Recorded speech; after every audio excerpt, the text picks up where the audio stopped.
या देशामध्ये निवडणुका झाल्या आणि त्या संबंधीची एक अस्वस्थता संबंध देशाच्या सर्व भागात जी आहे त्याच्याबद्दलचं जो जनमत आहे ते जनमत लावांनी हा कार्यक्रम हातामध्ये घेतला उपोषणाचा त्या माध्यमातून व्यक्त होत आहे.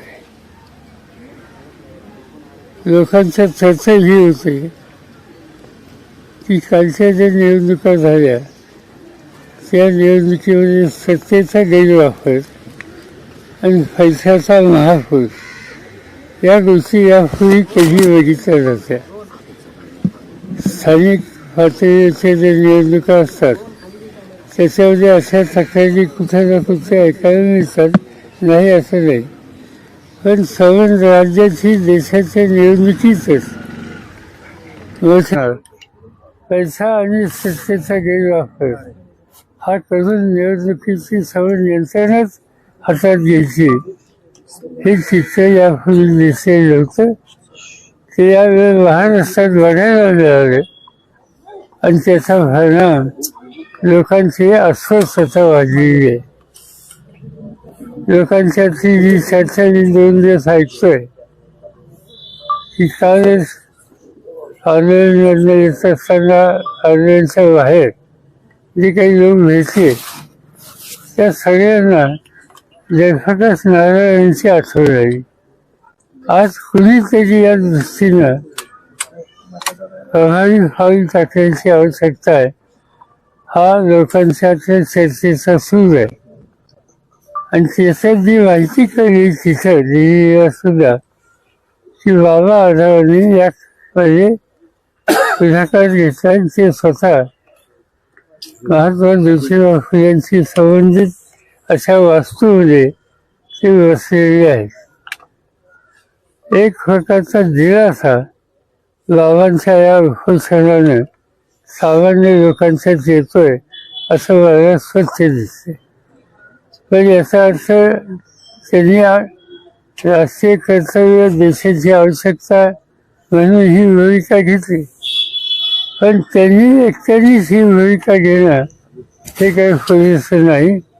शेवटी एक प्रकारचा जनतेचा उठावच या सगळ्या प्रश्नाच्या संबंधी केला नाही तर संसदीय लोकशाही पद्धती ही उद्ध्वस्त होईल अशी चित्र या ठिकाणी आज दिसते.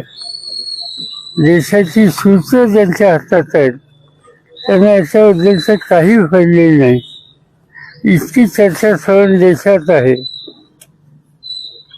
आणि हे माहीत असताना संसदेमध्ये हा प्रश्न उपस्थित करण्याचा प्रयत्न दोन्ही सभागृहामध्ये विरोधी पक्षांनी केला तर त्यांना बोलून द्यायचं नाही. एकदा 6 दिवसाच्या अधिवेशनामध्ये रोज सकाळी 11 वाजता विरोधी पक्ष नेते दोन्ही सभागृहाचे या गोष्टीला आमचं म्हणणं मांडायला आम्हाला संमती द्या एवढी एक मागणी करतात की या 6 दिवसात एकदा मंजूर झाली नाही. एवढं नाही तर ते हौलवान फाडले. त्यामुळे 1 मिनिट सुद्धा या 6 दिवसात सभागृहात कुठल्याही देशाच्या प्रश्नाची चर्चा होऊ शकली नाही. याचा अर्थ स्वच्छ आहे की संबंध संसदीय लोकशाही पद्धती याच्यावरच हा आघात हा राज्यकर्त्यांचा आहे. आणि याच्यासाठी आता तिथं काय चालू आहे इथपर्यंत शिरीत ठेवून चालणार नाही. शेवटी लोकांच्यातच जावं लागेल, लोकांना जागृत करावं लागेल. खरं म्हणण्याचं लोक जागृत आहेत, त्याच्यात कोणतेही उठाव केला पाहिजे. आज त्याची आवश्यकता आहे. हे बाबांच्या उपोषणातलं स्पष्ट झालेलं आहे आणि माझी खात्री आहे की याचा परिणाम जो आवश्यक आहे तो आज ना उद्या हा देशाच्यावर राहणार नाही. सत्तेचा गैरवापर आणि बऱ्या लोकांना संरक्षण या दोन्ही गोष्टी या ठिकाणी दिसत आहेत. त्याच्यात सखोल जाऊ इच्छित नाही, पण आज हे प्रश्न उपस्थित झाले त्याची नोंद आपल्या सगळ्यांना घ्यावी लागेल.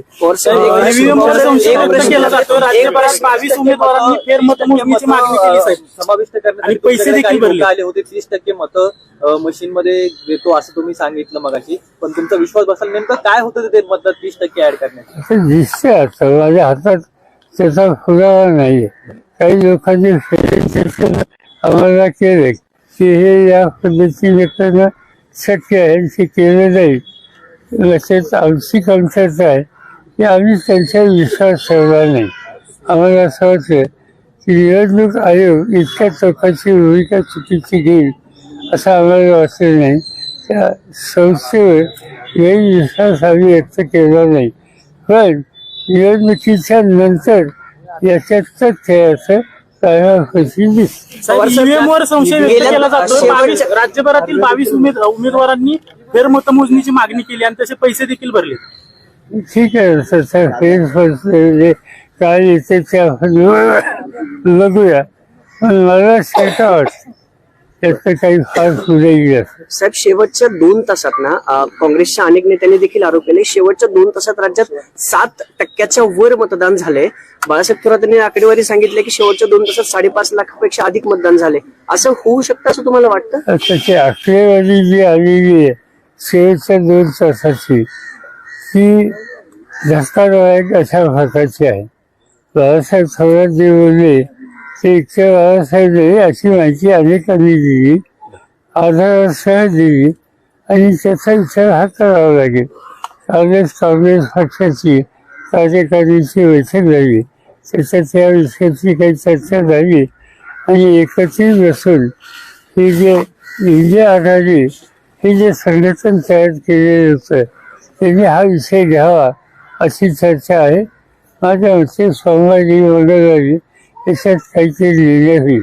साहेब, जे 15% मतं सेट केली गेली असं सांगितलं जातं, खरंच तुम्हाला विश्वास बसते का या गोष्टीवर? आधी बसत नव्हता, पण आता त्याच्यात तथ्य असं प्राथमिक दर्शक दिसायला लागले. साहेब, एकनाथ शिंदे गृहमंत्री पदावर अडून बसलेले आहेत. गृहमंत्री केलं तरच उपमुख्यमंत्री होणार नाही तर दुसऱ्या कोणाकडे सरकार स्थापन होत नाही. त्यांना विचारून गमत असं आहे की इतकं स्पष्ट बहुमत असताना या राज्यात सरकार बनत नाही आणि आजच वाचलं की आता 5 तारखेला काय होण्याची शक्यता. याचा अर्थ स्वच्छ आहे की लोकांचं मत बहुमत या सगळ्या गोष्टी काही महत्वाच्या नाहीत. जे काही चाललंय ते राज्याला ठेवून आहे. मुहूर्त नाही सांगितलं साहेब, मुहूर्त नाही म्हणतायत. मुहूर्त नाही, दीपक केसरकर म्हणतायत मुहूर्त नाही.